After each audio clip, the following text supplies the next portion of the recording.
numesc Alex Mocean, sunt managerul clubului Rai Boxing.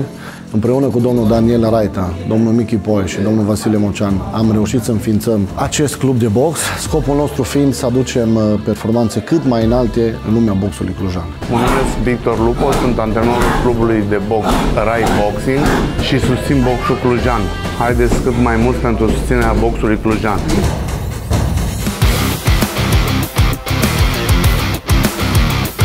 Numele meu e Nicu Chiorean, sunt boxer profesionist, practic boxul de aproximativ 14 ani. Momentan ne pregătim pentru o competiție în Germania. Mă numesc Marco Camer, am 24 de ani, sunt boxer profesionist și mă pregătesc pentru următorul meu meci.